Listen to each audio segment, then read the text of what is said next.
स्वागत है दोस्तों। हिंदी साहित्य की प्रैक्टिस सेट की श्रृंखला 9 में आप सभी का ढेर सारा स्वागत है। पहला प्रश्न जो है वो है राजा निर्बंसिया कहानी के लेखक कौन है। राजा निर्बंसिया कहानी के लेखक ऑप्शन है राजेंद्र यादव, कमलेश्वर, हरिशंकर परसाई, रविंद्र कालिया। तो इसका जो सही उत्तर होगा वह है कमलेश्वर। राजा निर्बंसिया कहानी के लेखक कमलेश्वर जी हैं। अब एक प्रश्न के बहाने कई प्रश्नों और उनके उत्तरों को जानने की जो हमारी एक खासियत है हमारे वीडियो की, उसके माध्यम से हम देखेंगे कि कमलेश्वर समांतर कहानी के प्रवर्तक कहे जाते हैं। समांतर कहानी किस सन में आई उसको भी आप देख लीजिएगा। समांतर कहानी आंदोलन 1972 में। इस कहानी आंदोलन की शुरुआत सारिका पत्रिका से हुई।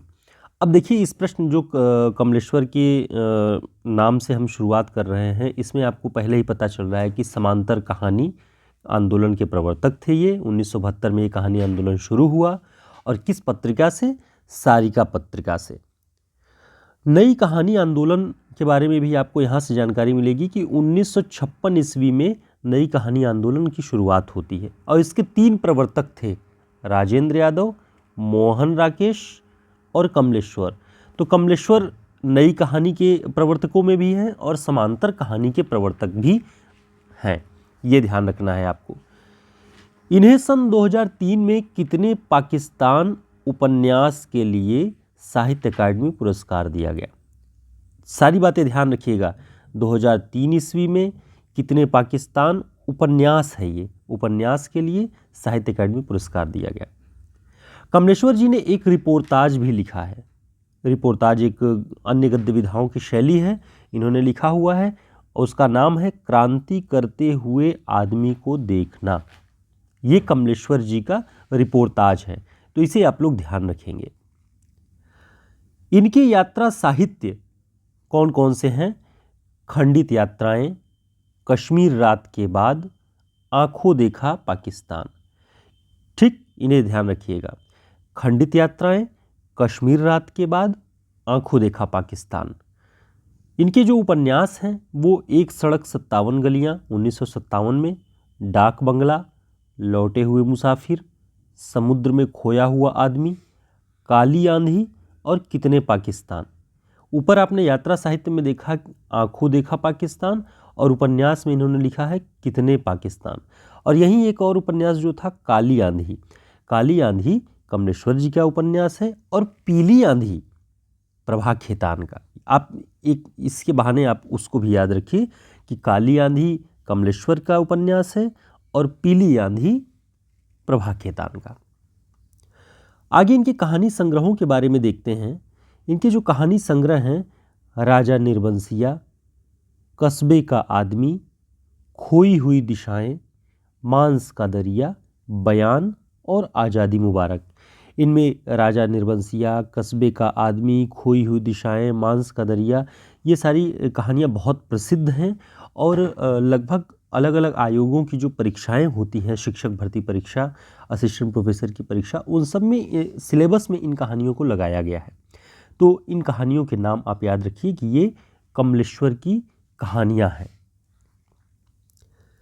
इनकी एक जो प्रतिष्ठित अन्य कहानी है उसका नाम है नीली झील। तो कभी भी नीली झील कहानी के बारे में पूछे तो कमलेश्वर को ध्यान रखिए, जो समांतर कहानी आंदोलन के प्रवर्तक भी हैं। इन्होंने अपनी आत्मकथाएं भी लिखी जो 3 भागों में प्रकाशित हैं। कमलेश्वर जी ने 3 भागों में अपनी आत्मकथाएं लिखी। उसका नाम है जो मैंने जिया 1992, यादों का चिराग 1997, जलती हुई नदी 1999। ये 3 जो आत्मकथा संग्रह हैं इनके 3 भागों में प्रकाशित हैं इनकी आत्मकथाएं। तो आप इनके नाम याद रखिएगा, कहानी संग्रहों के नाम, उपन्यासों के नाम, ये सारे याद रखिएगा। इनके संस्मरण भी प्रसिद्ध हैं। एक संस्मरण है मेरे हमदम मेरे दोस्त, ध्यान रखिएगा, ये संस्मरण है मेरे हमदम मेरे दोस्त कमलेश्वर का।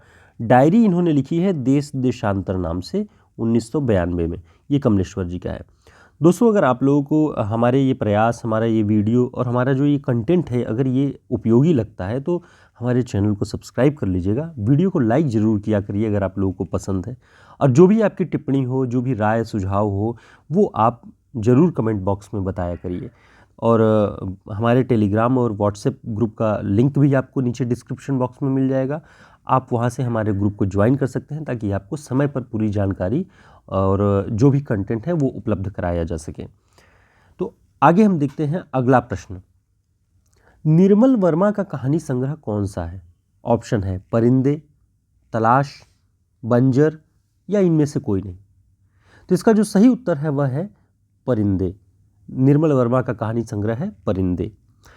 अब निर्मल वर्मा के नाम पर और उनकी कहानियों के नाम पर हम देखते हैं कि और कितने प्रश्न बन सकते हैं जो परीक्षाओं में पूछे जाते हैं और पूछे गए हैं।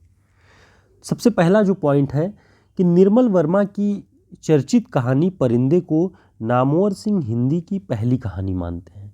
किसको? परिंदे को। और परिंदे के कहानीकार हैं निर्मल वर्मा। नामवर सिंह परिंदे 1960 में जो ये कहानी संग्रह भी आया इसी नाम से, उसको नई कहानी की पहली कृति मानते हैं। ध्यान रखिएगा कि परिंदे कहानी को नामवर सिंह हिंदी की पहली कहानी मानते हैं, और जब ये परिंदे नाम से कहानी संग्रह निर्मल वर्मा का आता है 1960 में, तब उसको वे नई कहानी की पहली कृति मानते हैं। दोनों इन पॉइंट्स को आपको ध्यान रखना है। इनके जो प्रसिद्ध कहानी संग्रह हैं जलती झाड़ी, पिछली गर्मियों में, बीच बहस में, कौवे और काला पानी, सूखा और अन्य कहानियाँ और परिंदे, इतने इनके कहानी संग्रह हैं। इसको ध्यान रखना है आपको। आगे हम इनके उपन्यासों के बारे में बात करेंगे। इनके उपन्यास हैं वे दिन, लालटीन की छत, एक चिथड़ा सुख, रात का रिपोर्टर, अंतिम अरण्य। ये सारे इनके उपन्यास हैं। वे दिन, लालटीन की छत, एक चिथड़ा सुख, रात का रिपोर्टर, अंतिम अरण्य। जब भी इनमें से कोई एक नाम आए तो आपको ध्यान रखना है ये निर्मल वर्मा का है। इनके यात्रा साहित्य के बारे में बात करें तो चीड़ों पर चांदनी 1964 ईस्वी में प्रकाशित हुई थी। ये निर्मल वर्मा का यात्रा साहित्य है और लगभग हर प्रतियोगी परीक्षाओं में इस पुस्तक को लगाया गया है यात्रा साहित्य को पढ़ने के लिए। तो आपको इस पुस्तक के बारे में जानना भी चाहिए। इसके सन को ध्यान रखिए और जब भी अवसर मिले तो इस पुस्तक को पढ़ें। बहुत ही रोचक पुस्तक है चीड़ों पर चांदनी, निर्मल वर्मा का यात्रा वृत्तांत है ये। इन्होंने एक रिपोर्टाज भी लिखा प्राग एक स्वप्न नाम से। रिपोर्टाज शैली की ये विधा है प्राग एक स्वप्न। तो दोस्तों, इस तरह देख रहे थे हमने 2 प्रश्नों के माध्यम से लगभग 30 से 35 प्रश्नों को, अन्य प्रश्नों को देखा जो परीक्षाओं में बार बार पूछे जाते हैं और जो बहुत ही महत्वपूर्ण है। और इसे आप रचनाकार विशेष की श्रृंखला के रूप में भी देख सकते हैं, क्योंकि ये वीडियो हमने कमलेश्वर और निर्मल वर्मा को केंद्र में रख के बनाया हुआ था। कैसा लगा हमारा कंटेंट, हमारा प्रयास, आप ज़रूर बताइएगा। चैनल को सब्सक्राइब कर लीजिए। तब तक के लिए नमस्कार।